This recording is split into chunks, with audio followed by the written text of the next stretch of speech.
You put them in the bag, then you carried the bag down into the basement? Yes. And you have a refrigerator in the basement? So at the end of March, so you put him in there, and then that was it? No, I went down there like a couple weeks ago, and I just got on my knees and prayed. Why was he losing weight? He wouldn't eat. I don't know. He would not eat nothing. But there's pieces. What you just heard is a real mother, sitting in a real interrogation room, calmly explaining how she put her 3-year-old son in a laundry bag, carried him down to a basement freezer, and left him there for nearly 3 months. And the most chilling part? The only time she went back downstairs was to pray over him. By the end of this video, you are going to hear every layer of this case. The lies she told, the people who looked the other way, the system that failed this child 13 times, and the confession that finally broke open the full truth of what life was like for Chayce Allen, a blind 3-year-old boy who never stood a chance. Before we get into it, hit subscribe, because we break down real interrogation footage like this every single week. And if you want first access to new cases before they even go live, join our WhatsApp channel using the link in the description. Now, let's get into Chayce's story. It started with a phone call. June 24th, 2022. Detroit, Michigan. A relative of Azuradee France had been getting the runaround for weeks. Every time they asked about Chayce, the youngest, the quiet one, the blind one, they got a different story. First he was with his grandfather, then he'd been given up for adoption. Then she said a couple had taken him. None of it added up, so that relative picked up the phone and called 911. 911, what is the address of the emergency? Welfare check at 12765 Monta Vista Street. I got a complaint that a mother reported to her family that one of her children was given away at the hospital, and then that same adult, the same mother, told a neighbor that her family members had the children. Well, the family members went to the house and confronted the mother, and she will not give up the information where the child is, and there's a concern that the child is actually dead. How old is the child? 3 years old. There are 5 other children in that home as well. Listen to what that caller said. She wasn't just worried, she had already done the math. She called because she believed, in her gut, that this child was dead, and she was right. Officers arrived at the Monte Vista Street home on Detroit's west side, and before they even got inside, Azuradee France was already waiting for them on the front porch. And what she said in those first few seconds is something you are not going to forget. Okay, what? I confess. What? What are you confessing to? What'd you confess to? I get my shoes, please. Okay, go get your shoes. Look at your shoes. I'm scared. Don't. Listen. It was good. We got an accident. Listen. Listen. He was malnutrition and I was scared to take him. Okay, stay away. Where is he? In the basement. I was scared. Okay, have a seat. Have a seat. Have a seat. Have a seat. Okay. I'm nervous. Where? I'm nervous. Where's the baby? I'm nervous. You said he in the basement refrigerator. Yes. I'm nervous. When did he pass away? How long ago? In March. She didn't wait for them to ask a single question. The moment she saw the officers, she said, "I confess." Not, "What's wrong?" Not, "What happened?" Not, "Come in and look around." She said, "I confess." What does it tell you about a person when the police show up at their door and their very first instinct is to say those 2 words? When investigators entered that house, they were not prepared for what they found. The home was infested with cockroaches. There was no running water. In the kitchen, police found alcohol. Not food, alcohol. 5 children, ranging from a 9-year-old down to a 2-month-old infant, were living in those conditions. The 2-month-old was found alone, unresponsive, in a swing. And in the basement, in a broken freezer that had stopped working just 1 week earlier, was Chayce. His body had been in there since the end of March, nearly 90 days, hidden, decomposing, while his brothers and sisters lived directly above him. The 5 surviving children were immediately removed from the home and placed into the care of Child Protective Services. France was taken into custody and placed inside a police cruiser. And here is where something deeply disturbing becomes clear. Sitting in that cruiser, France had only one concern, not her children, not Chayce, Her one concern was whether her neighbors could see her being arrested. Excuse me. Yeah. Do my neighbors have to know? Do my neighbors? Man, listen, you're asking me a lot of questions. I'm nervous. I'm sorry. I got you. I know. I understand you're nervous. I apologize for that. But right now, we don't know what's going on yet. I'm scared. I'm scared. Shut up. He's disgusting. I don't. I want to punch it in the face. In reality. What we signed up for, buddy? Like, now she's all fucking worried about it. Steve. Dude, Okay, if this don't stop knocking on the window, Yep, so call me. I'm gonna punch in the mouth. Not one word about Chayce. Not one question about her surviving children. Just, do my neighbors have to know? That right there tells you almost everything you need to know about Azuradee France before the interrogation even begins. Once France was brought in for questioning, detectives sat her down and let her talk. They didn't push her immediately. They let her build her story, because every detail she volunteered could later be checked, verified, or disproven. And her story started the same way it always does with people like this. She made herself the victim. So, can you tell me how he passed? He wasn't eating. Okay, he's blind and he medical issues. So he He's wasn't. blind and what else? He wouldn't eat or anything. Like, he needed special attention. Like, far as he was having So there was other medical. So do you know the other medical? seizures. So he had epilepsy or? Yes. And okay, so I tried to wake him up that morning and he didn't wake up. He wasn't breathing or anything. So I laid him on the hallway floor and I thought to myself, I said, what am I gonna do? I picked up my phone and I was gonna call, but I was scared. So I just took him and put him in the basement. So how long ago was that? The end of March. The end of March. Yes. So you're saying you woke up one morning and he was already dead? Yes. He died in his sleep? Yes, he had to because he wasn't breathing. I was about to wake him up. Where did he sleep? In the room with the kids. In a bed by himself or? Yes. The kids was in my room and he was in there. By himself? Yep. And he's how old? 3. And when you say he wasn't eating, were you trying to feed him? Yes, I was. I went and bought the powder from GNC, the weight powder. Protein and powder? I bought the insurance. I did everything I could. He wasn't eating. And I was You ever tried to take him to the doctor? I was scared. I was scared that they was going to take my other kids. I was so scared. So how long had he not been eating? A couple weeks. And you never took him to the doctor or anything to try to figure out what was going on? Because you were afraid they were going to take your other kids? Yes. Notice what she's doing here. Every sentence puts her in the position of a caring mother who tried her best. He had medical problems. He wouldn't eat. She bought protein powder from GNC. She was scared about her other children being taken away. But here's the question that should stop you cold. If your child stopped breathing, would your first instinct be to call 911? Or to put them in a bag and carry them downstairs? Because for Azuradee France, it was the bag. No hesitation, no 911 call, just the bag. And then silence. For 90 days. Okay, I found one of the play bags and I put him in like a laundry bag? Yep, and then I walked him downstairs and put him in the basement. But I wasn't. So you put him in the bag first? Yes. Upstairs? In the hallway. You put him in the bag, then you carried the bag down into the basement? Yes. And you have a refrigerator in the basement? A freezer. Is it like a? It was there when I moved there. So at the end of March, so you put him in there, and then that was it? Yes. You never checked, you never tried to move the body, you never tried to do anything with it? Well, I went down there like a couple of weeks ago and I just got on my knees and prayed. When did you discover that the refrigerator wasn't working? Last week. Last week? Yes. So when you initially put him in there, the refrigerator was working? Yes, it was. I did not feed him or anything. He just wouldn't eat. He wasn't eating. Like, I did call my dad and say, Dad, he's not eating.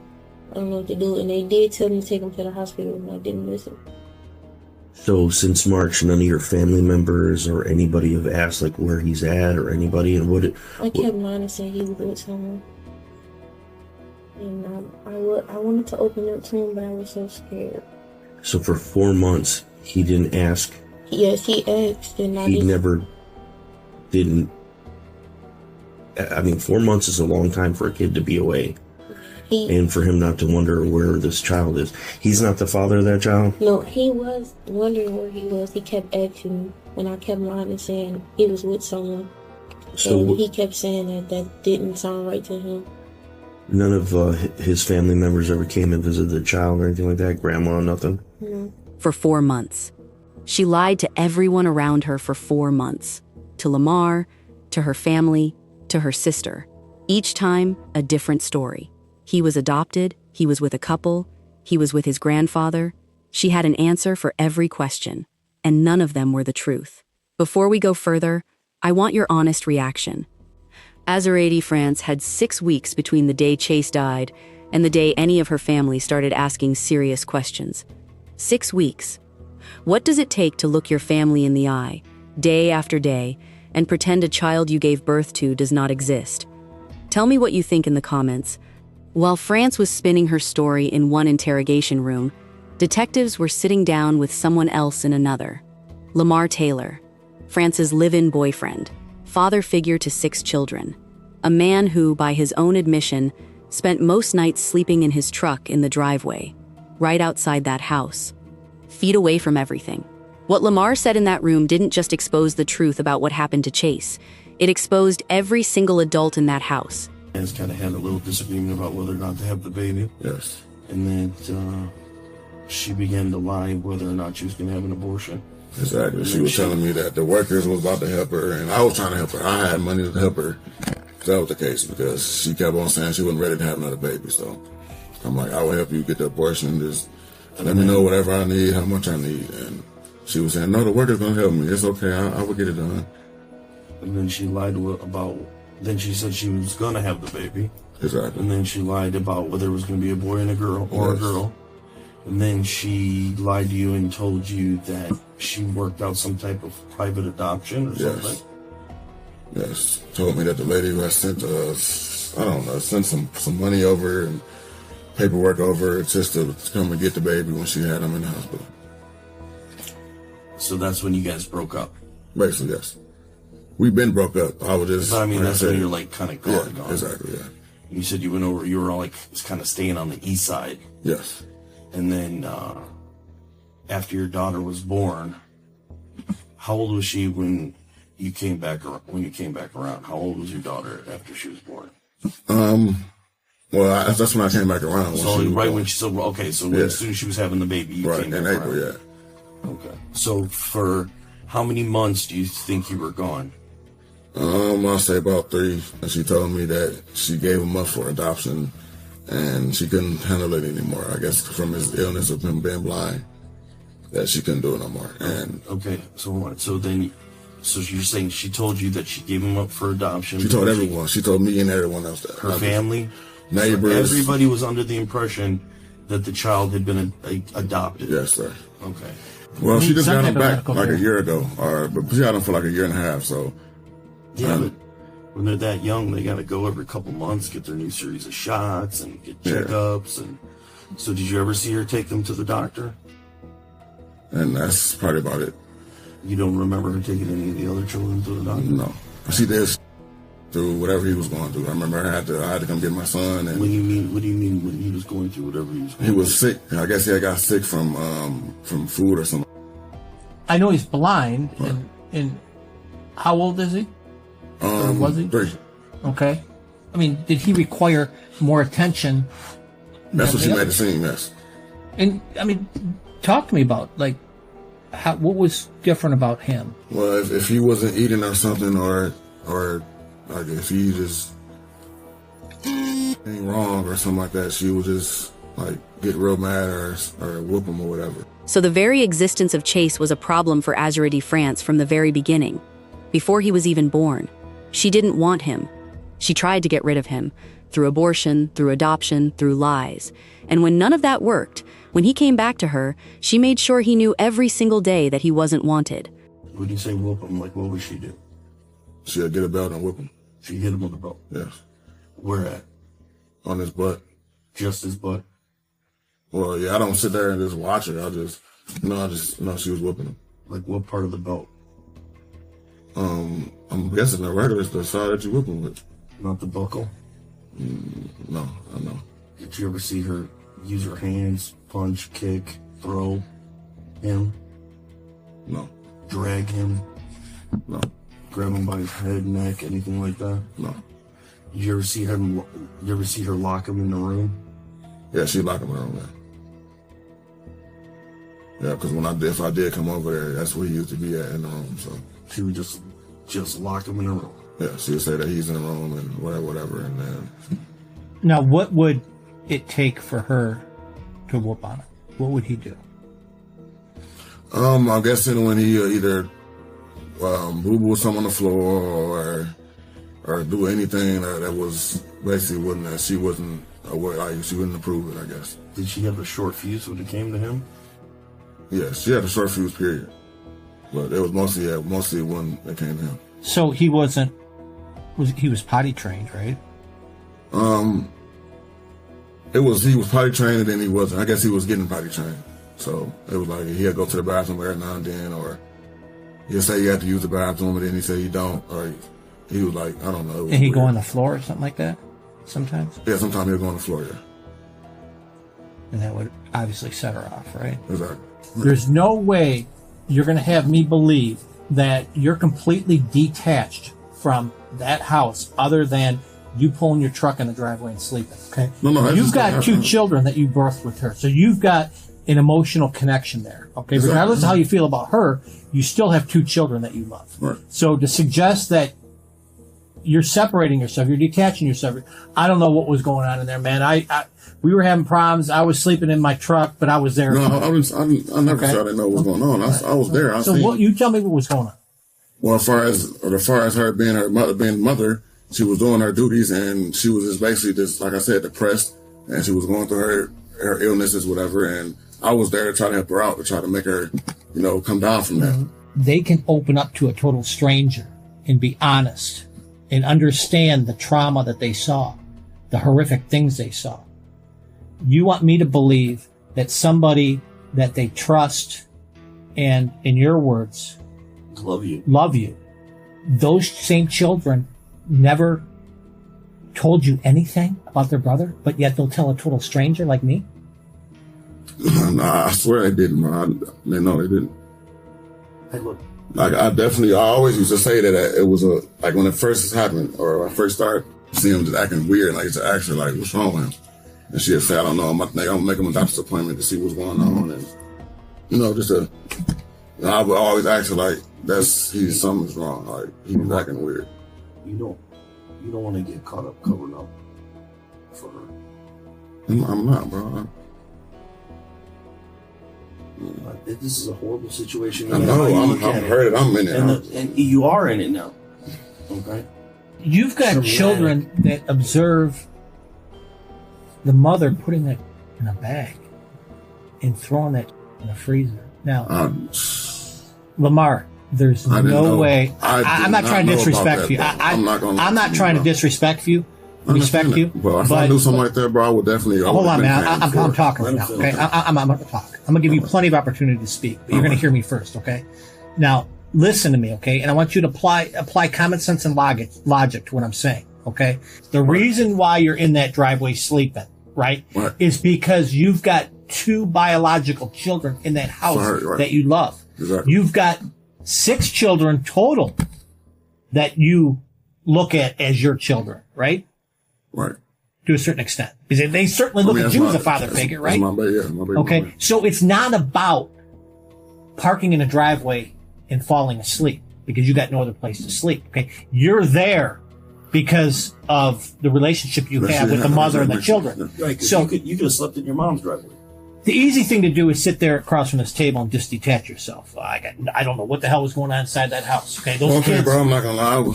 I'm just nervous at the point. I never. What did I talk to you about? Like, just tell the truth, man. You gotta be honest, because what's gonna happen is nobody's gonna believe that you don't know anything, and then you're gonna look like a fucking liar instead of looking like a man that's telling the truth. And so we can, get on this. Like I said, I didn't know. I really for the hope just when she told me that he was in adoption or he was getting adopted, that's just the honest truth. But as far as her, like the depression she was going through. Yes, she did whoop on him a lot, and she did basically show him like a lot of hate, basically. Okay. And it was a lot. And I used to tell her a lot, like, you got to stop doing that. And that was another reason why I left, because there was just too much going on. A blind 3-year-old, locked alone in a dark room, being beaten with a belt for having bathroom accidents he couldn't control. Accidents that happened because he was only just learning to potty train. At 3 years old, blind, with no one patient enough to help him. And Lamar Taylor knew. He saw it. He heard it. He was right there. And every night, he went back to his truck, closed the door, and went to sleep. Not everyone in this story looked away.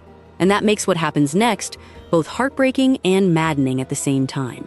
France's sister, Chayce's aunt, had been watching this situation build for years. She made unannounced visits. She confronted France. She begged her to let her take Chayce. And every single time, France made an excuse and blocked the door. When last time you seen him?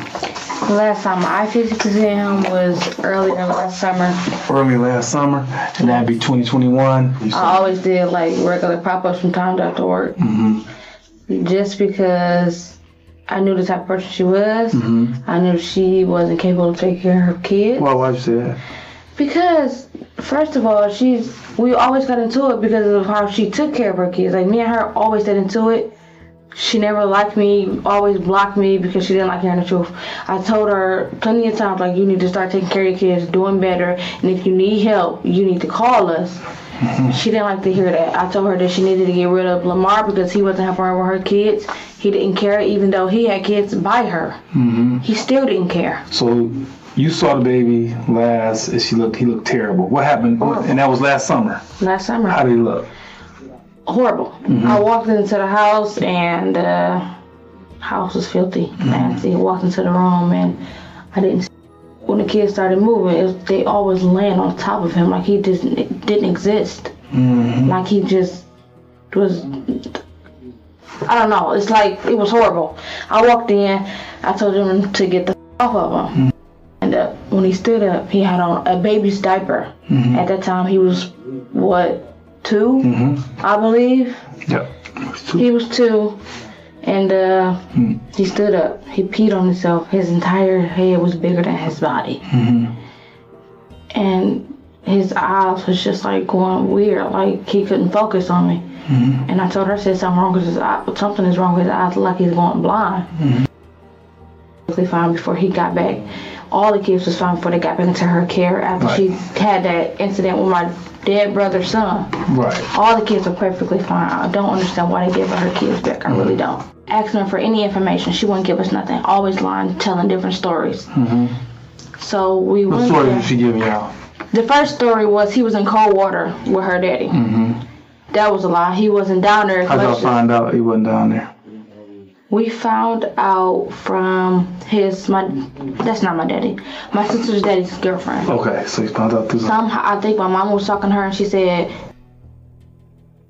like once or twice, but she kept saying that he was staying down there. Okay. The second lie was that she took him to the hospital and she told the hospital that she didn't want him no more. She couldn't deal with it, and she said they told her that if she give him up willingly, she won't get into any trouble.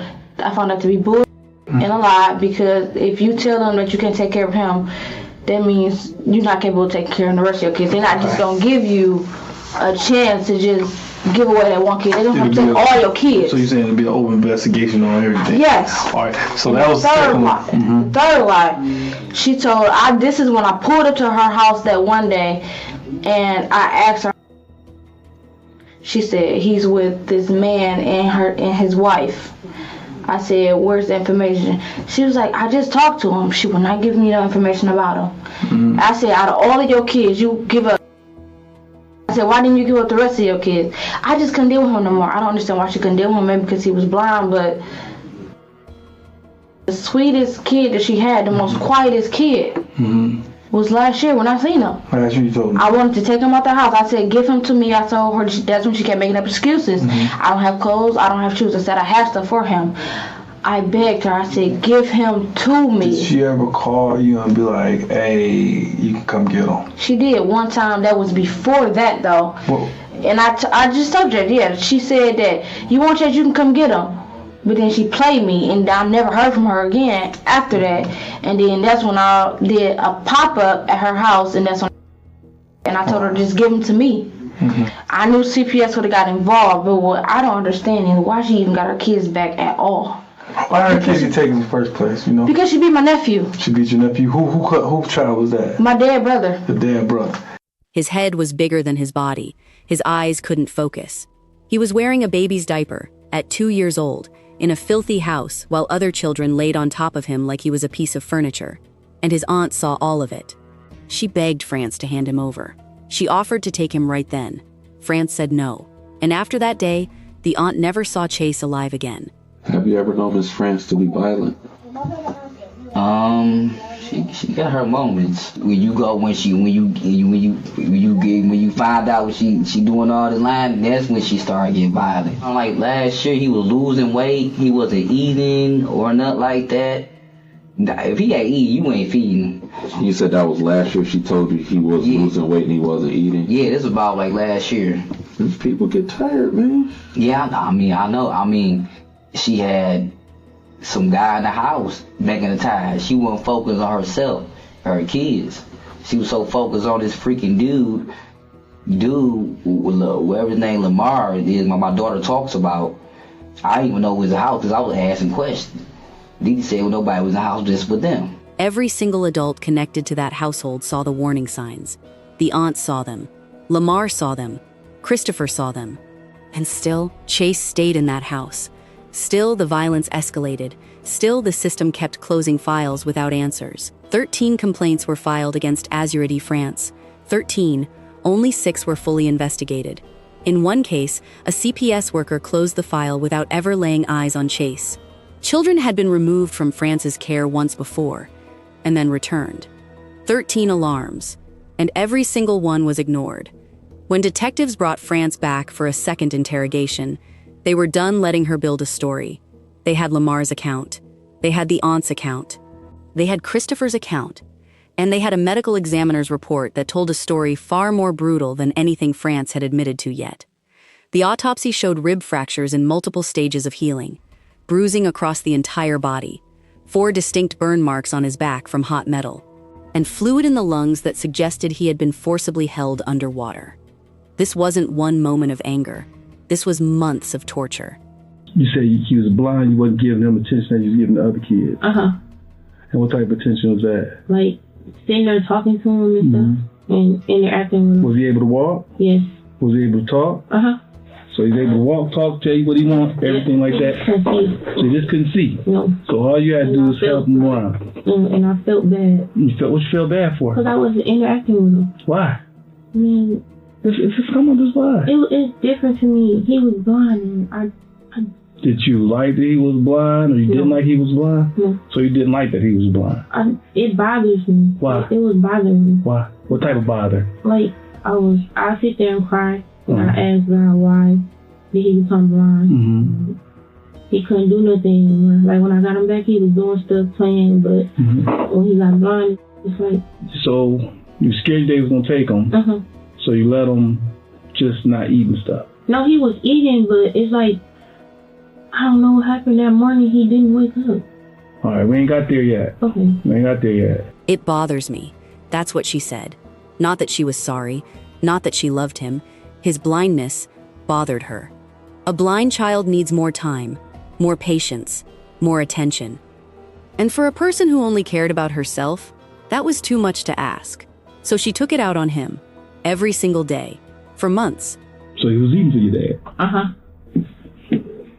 Maybe he wasn't eating for me because, okay, I did used to yell at him. What did you yell at him for? What did you yell at him for? He wouldn't eat. He wouldn't eat? What else? And then, like, okay, he wouldn't go to the bathroom. Okay. Like, he'd just sit there and pee. And, on himself? Yeah. And I didn't whoop him, though, but I just yelled at him. How about, he use the bathroom on himself? Like, boo-boo on himself? Yeah, both. Both? How often would he do that? Like, almost every day. Every day? Was it runny? Was it run off on him? Was it runny? Or so you just boo on him? Yeah. Who cleaned it up? Me. Did you? Sometimes the kids. What happened after he would boo-boo on himself and stuff? I put him in the tub and wash him up. And then I lay him down. Yell at him? Yeah. But I didn't whoop him. I yelled at him. Well, I tapped his hand. Tapped his hand, that's it? Yeah. Never hit him? Okay, I'm not gonna lie, I did. Yeah. When? Now, remember, it's okay now. Just when. I don't want to be in trouble. Just when. Okay, I was frustrated. I did hit him. When? A couple times. I know. It was a couple times. Why? I was frustrated and I was angry. Mm-hmm. I know. I didn't mean to. But this is the time to say what happened. Okay. I did hit him with a belt a few times. But I was frustrated over him, and I didn't mean to hit my son. The cause of what happened to him. Not because he's not eating everything and all that. You got to come tell me. I think that's what it. You got to come tell me about everything, though. You got to come tell me. This happened over months, right? Mm-hmm. So you got to tell me. And it's okay. But this is the time, though, to let it out. Mm-hmm. I was whooping him. Well, I got the whooping part. I got that. You was whooping them, and what else? That was it. Didn't do anything else. Okay. You whooping them with just a belt. It's clothes on, clothes off. Off. Okay. And at this point, when he boo-booing everything on himself and everything, and you frustrated at this point, you say you're overwhelmed, you're saying, right? He's overwhelmed. What point did it come too much to whoopings and everything? I don't know. You do know. You got to tell me. I'm just nervous. Don't be nervous. Because time is not to be nervous. The time is, like you just said a little while ago, you're a bad mama. This is the time to be a good mama. This is the time to be a good mama. Okay? Mm-hmm. So you gotta tell me, when was it too much for him? If it was February or the middle of March. What happened? Okay. He wouldn't eat, and I just took it overboard. What you do? I started hitting him, and then I kicked him one time, and that was it. Where you kick him at? I think in his chest. Okay, what happened after you kicked him in his chest? He lay down, and I went to go check on him, and he was okay, but the next morning, he didn't. I tried to feed him, and he didn't get up. Mm-hmm. Was your shoes on when you kicked him? No. Shoes off? Yes. What else you do after? You say you just kicked him. What else did you do that day? I whooped him. You whooped him and kicked him? Mm-hmm. At any point at that time, did he boo-boo on himself that day? No. Anytime did he try to eat his feces or anything? Yes. When did you do that? He did that a couple times. Mm-hmm. And I whooped him for that too. You whooped for that? Mm-hmm. The February or March, right? Of this year, right? Let's get into February, March this year. When you said you kicked him in the chest. Was that was the next day when he woke up? When he didn't wake up? No. He didn't wake. What time of the day did you kick him in the chest? That was that night. That night you kicked him in the chest? And you said you went overboard that day. Yeah, I was so frustrated that he wasn't doing what I told him to do, and what was you telling him to do? I took it out on him to eat, and tell him when he gotta go to the bathroom and stuff. And he wouldn't tell you? No. And I shouldn't have did it, but I blame myself. Do you think you kicking him in the chest that day did it to him? I could have. I'm not sure. Not sure.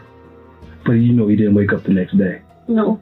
I went in there to try to feed him and give him something to drink. I set him up and he fell back down. She kicked a 3-year-old blind child in the chest, and when he didn't wake up the next morning, she didn't call anyone. She didn't try to get help. She found a laundry bag. And what she told the detective next is the most devastating thing in this entire case. He stopped eating because of her. A blind 3-year-old made a connection that most adults can't even bring themselves to say out loud. Every time he opened his mouth, he got beaten, so he stopped opening his mouth. He chose to starve himself, because that was less terrifying than whatever came next. He gave up. at 3 years old, because she taught him there was nothing left to hope for. But even that wasn't the full picture, because the detective wasn't done. Anytime, let me ask you, anytime that you tie Chayce up? Yes. When did you tie him up? I can't remember, but I did tie him up a few times. Where at? Like this, and then I whooped him with a belt. So you tie his arms up, and then whooped him with a belt? Mm-hmm. She tied the arms of a blind 3-year-old, and then she beat him with a belt. She also admitted she had beaten him for eating his own feces, something only a child in an extreme level of distress and neglect would ever do. A child so hungry, so desperate, so broken that he had no other choice. Okay. Let's go to that day. What day was that you kicked him in the chest? Can't remember. All right, let's go to that. Let's go to the day that you kicked. You said it's February, sometime February, March, right? You kicked him that night. You said that night. Let's go to the next morning. You said you went in there, tried to sit him up. Yes. And he wouldn't sit up. He wasn't breathing. That night. Yes. He wasn't breathing. No. Did you call 911? No. Why you call 911? I was scared. You scared. Did any other kids see this? Started crying, and they said they didn't want to get took away from me. And I told them that I was going to take care of it, and I shouldn't have. And what did you do to take care of this?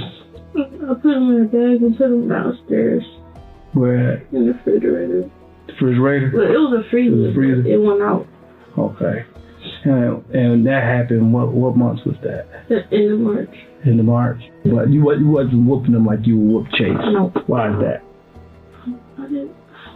It just felt different. He wasn't doing what I asked him to do, and I understand he was blind. I never had a blind child before, and I didn't have any help. Let me ask you this serious question. Did you not? You didn't want him? So why? It felt different. So my dad wasn't supposed to bring him back to me. So your dad's supposed to keep him? Yes. And why didn't you keep him? I told my dad was overwhelming for me. I told everybody. So why wouldn't you just say, I don't want this one? Because I felt like if I said that, it was going to take all of them from me. Okay. That's what you thought? Yes. All right. So you treated you treated him different than you just didn't want this child. And because you blind. And because you didn't want him, what did you do? I whooped him. Yeah, okay. And for several months, you would say? Yes. How many months would you say you? 3 or 4. And did the kids observe? Yes. Do you think you ultimately killed? No, I don't think I could have, but I don't think I did. You don't think him all those months did something to him? Yes. You don't think kicking him in the chest that day did something to him? That's a yes? Yes. All right. Because all he was blind. He didn't have no other medical conditions, right? No. He wasn't autistic, right? No. No mental illnesses, right? No. He didn't have nothing wrong with his body, the doctor saying, right? No. So he breathed okay, no asthma, no nothing like that, right? No. And why do you think he wasn't eating? Because of me. Why? I was looking on and stuff. He just felt frustrated. He gave up. Did you feed him? Yes, did you try to feed him? Yes, did you I keep did. food away from him? No, I fed him. You fed him? Yes, I did.